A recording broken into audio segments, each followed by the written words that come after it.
As I record this, it is sticky hot and humid over here in the UK, and I figured now was a great time to go over 5 of my 5-star fantasy reads of probably the last decade.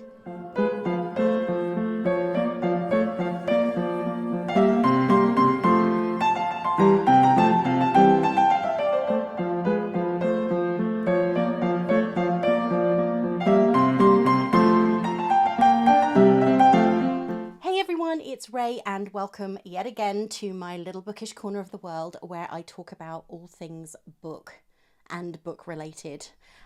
Last week I talked about a miniseries I'm about to start, and I have got a few notes and rough scripts and TV shows lined up, as well as films, to go through to compare them to the books they were inspired or downright ripped from the pages of.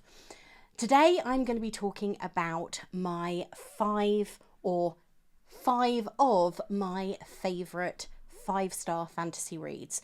There are a lot more than 5, but I figured keeping it to a nice short list and talking about those books and why I liked them was probably going to be the easiest thing, and probably the least painful path for you. So I'm going to get started with my first, which actually is the book. It's not the book that started me down the path of fantasy. That happened probably when I was 10 with Lord of the Rings, if not earlier with, I think, Girl of the Limberlost, which was one of my grandmother's favourite books. I don't know if you can even get that anywhere anymore, and I can't remember who wrote it. But if you know, put that in the comments down below. Anyway, this one came out a long time ago. It's become a 2-season, soon to be 3-season TV show on Amazon Prime, I think also with the BBC. And the book is amazing. I love the dialogue, I love the narrative, I really enjoyed the characters, and I think it's the book that sent me down the path of reading Neil Gaiman, and that is Good Omens by Terry Pratchett and Neil Gaiman. Terry Pratchett's my mum's favourite author. I can't say enough about this book. This copy I purchased really recently because I saw a friend had it and I thought, oh, I like that version. But it's also to replace my copy, which is falling apart at the spine. It is the copy I have is a paperback. I would show you it right now, but I am scared to pick it off the shelf because it really is falling apart. I've reread it so many times. I also loaned it out to members of the family and it came back a little bit bedraggled, but still in one piece. It is purely down to my own rereads that it has become a little bit torn and damaged. It's well loved. That's the best way to put it. Anyway, Good Omens is a 5-star read all the way. I know that it's not everybody's favourite book. None of these are going to be everybody's favourite book. In fact, some of them you may not have even heard of, or no, one of them you may not have heard of. But this is so clever. It is about an angel and a demon, Aziraphale and Crowley, and who was originally called Crawley but didn't like it. And I don't know. I don't think I need to convince you to read this book. It is just always right there in my top 10, in my top 5, in my top 3. It's always there and probably always will be. I don't think I'm going to find anything that has all of the entertainment value, the comedy, the seriousness, the subtle digs. It is just one of those books that has it all. And if you haven't read it already, I really do recommend you do so, especially if you love fantasy, if you like Terry Pratchett or you enjoy Neil Gaiman's work. I think the way that they've worked together, it's almost a seamless melding of the two writers, which you don't often find, if I'm being honest. So that's Good Omens. That's one of my top 5 fantasy reads, and it is a 5-star. The next one is another book that has kind of had a TV adaptation in the form of Shadow and Bone, and that is Six of Crows by Leigh Bardugo. There is something about the way these characters work together. They play off each other incredibly well. And while I didn't enjoy the original books in the Grishaverse, I really just couldn't get into them. I struggled incredibly badly. And while they weren't a DNF, they were a series of books that I did unhaul a couple of years ago.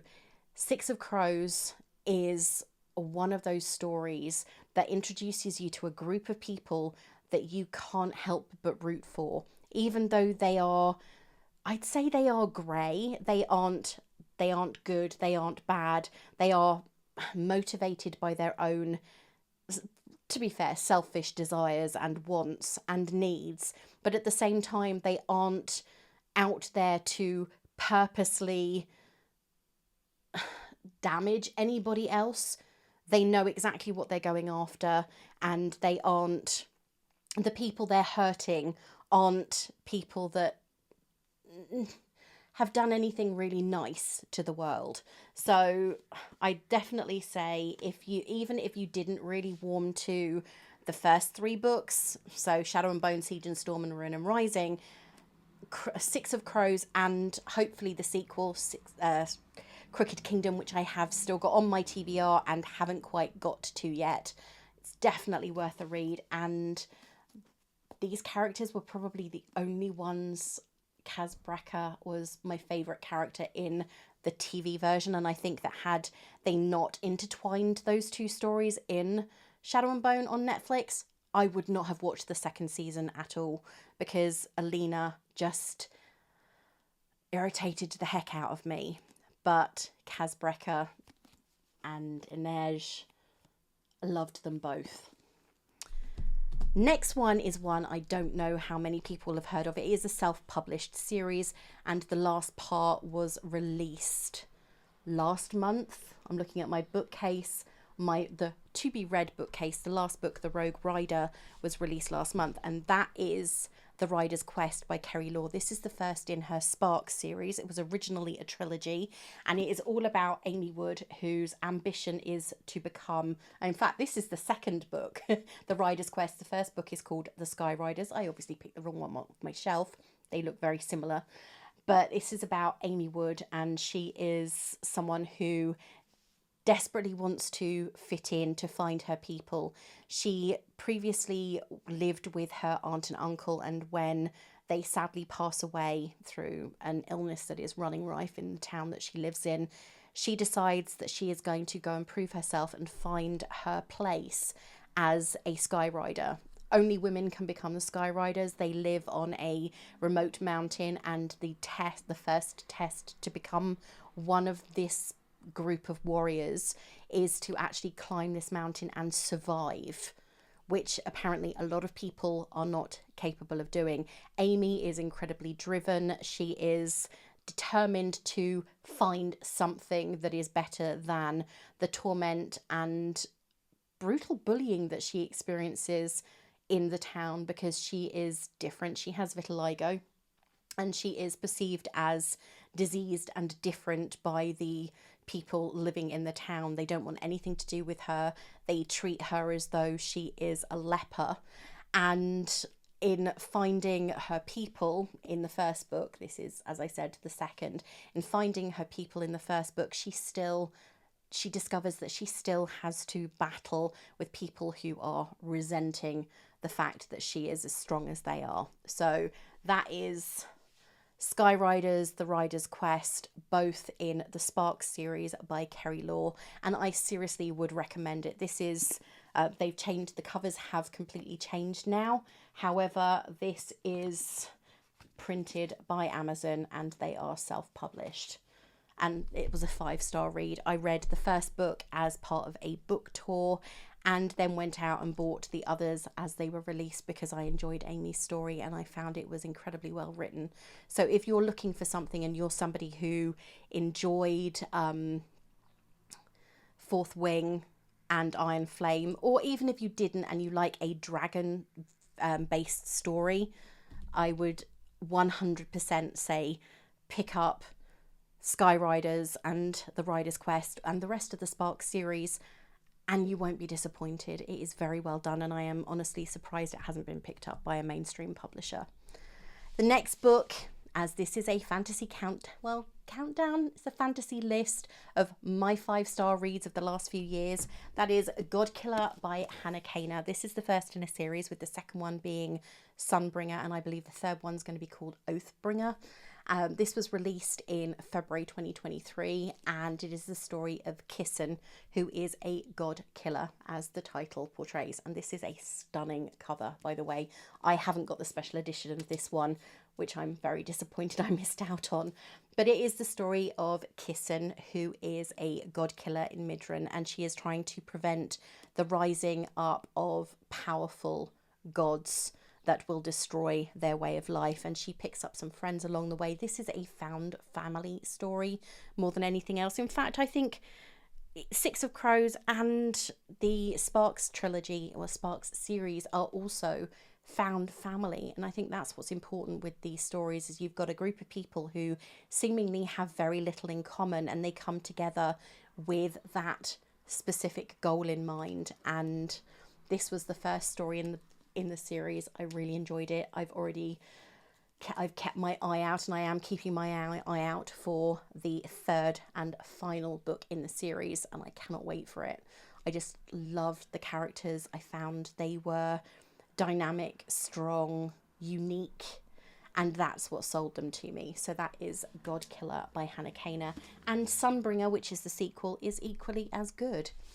The final book that I've got for my countdown of 5-star fantasy reads at this moment in time, as I said, the list is ever growing, and I have no doubt that a few of the books that are on my TBR shelves will at some point join these, and that is The Adventures of Amina Al-Sarafi by Shannon Chakraborty. I have just finished the first in her Devabad series, and this is not a continuation. In fact, I think it takes place slightly before the Devabad trilogy, but this is based in the same universe.